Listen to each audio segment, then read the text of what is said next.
Hey howdy hey there folks, this is Father Dugan 9000 and welcome to another episode of Game Finish Trios, that series where I talk about the games I've played and beaten as part of the Hardcore Gaming 101 Forums Game Finish Challenge. After spending the last couple of videos talking mostly about the Jake Hunter / Saburo Jinguji series, something I'll also be doing in the next couple of videos, we're taking a break to discuss a bunch of games that range from cult gems to not well regarded but I think they are pretty cool anyway games. That famously concise label.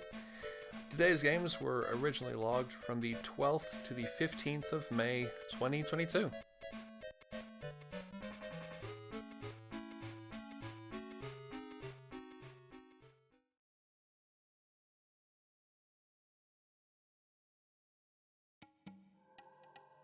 Valley for the Nintendo Switch. I wanted to grab a few not adventure games and keep things varied, what with Jake Hunter being my main point of interest at the moment. So I got this and Chroma Squad when I saw them on scale. Valley's a pretty cool first-person platformer where you stumble across a valley with a secret and a strange mech suit that lets you run around and jump about with momentum-based physics. Run down a hill, you gain speed, and then launch yourself through the air. You can also find a strange device that lets you fire energy at machines to power them up and restore life to wildlife, which also ties into your health. But you can also pull energy from the wildlife in order to keep your reserves going. I'd heard folks say this was like a 3D Sonic the Hedgehog kind of game, but I honestly don't see that. If anything, the momentum-based platforming and first-person perspective put me more in mind of an easier, less complex Mirror's Edge, with a good few optional collectibles that'll upgrade your powers, open up secret areas, and such. I did greatly enjoy the sections where you're running madly down a hill and soaring across landscapes, which are punctuated by some decent but very fitting music. Those were a good time, and the game makes sure to punctuate those moments by spreading them between slower sections where you investigate an area or solve some light puzzles. It ends surprisingly quickly. I only played it for about 2.5 hours. It ended quickly enough that I kind of wish there were more times I could run and jump around valleys. There's a section that gives you multiple objectives to complete, but it's early on and nothing of that sort pops up again. It makes sense with the story that's being told, so I could roll with that. I also wish that some of the upgrades you got had more to play around with or interacted more closely with the basic mechanics, rather than feeling confined to strict, you only do this and nothing else sections. It makes the game feel a bit more underdeveloped than I think it's supposed to, despite otherwise being a brisk and enjoyable time. So yeah, good game. I wish I liked it more though, or it had more of the stuff I liked.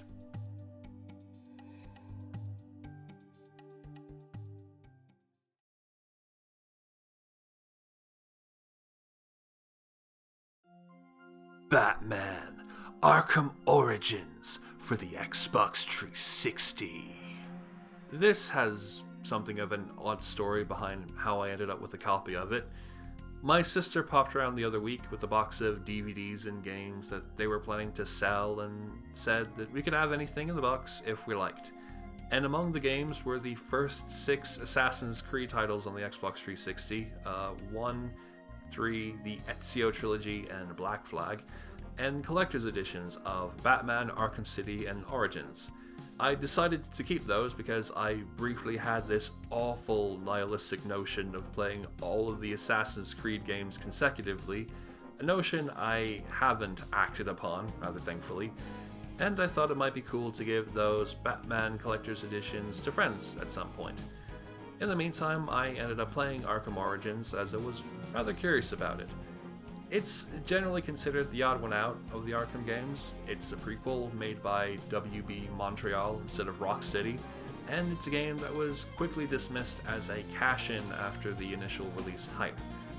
That dismissal, though, made me interested in trying it, because I wasn't actually all that keen on Arkham Asylum and City, aka the good ones, despite everyone praising those two games up and down.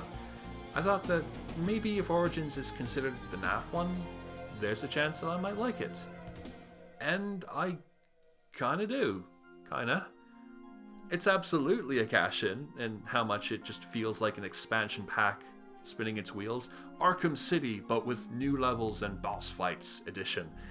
And it's really funny how it introduces several villains, establishes Batman's allying with Commissioner Gordon and Barbara, and his shtick with the Joker, and the Joker's meeting and manipulation of Harley Quinn, all of which occurs in a single night. Never mind all the optional side quests involving half a dozen other characters. Like, what? But I think there's something of value to having a game that's just more of Arkham City, if that's what you're into. Plus, I do think that WB Montreal did their best to add in some interesting stuff.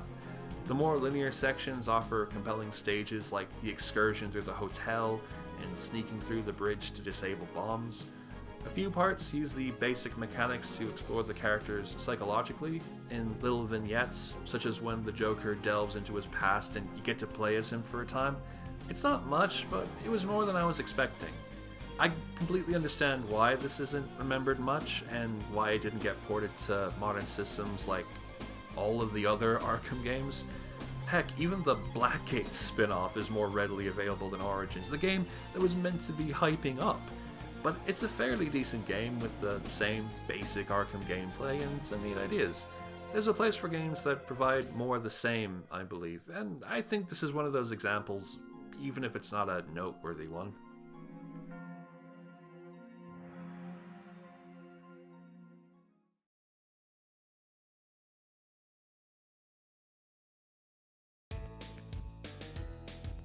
Moero, Nekketsu Rhythm Damashii Osu Tatakae Ouendan 2 for the Nintendo DS.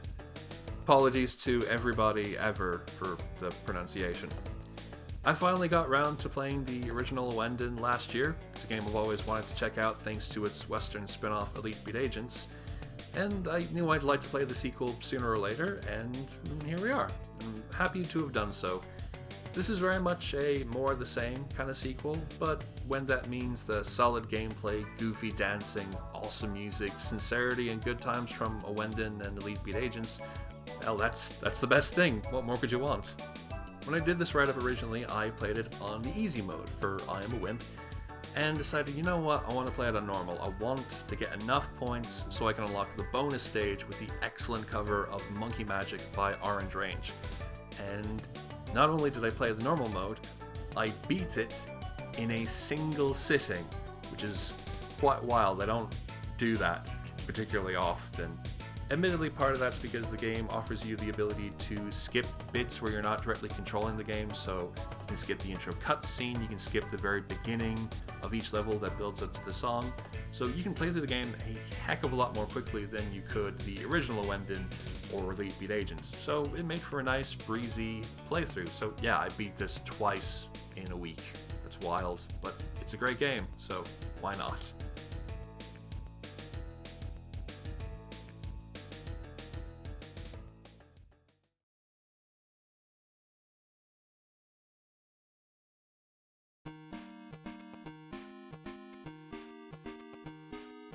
And with that, we've wrapped up another episode of the series.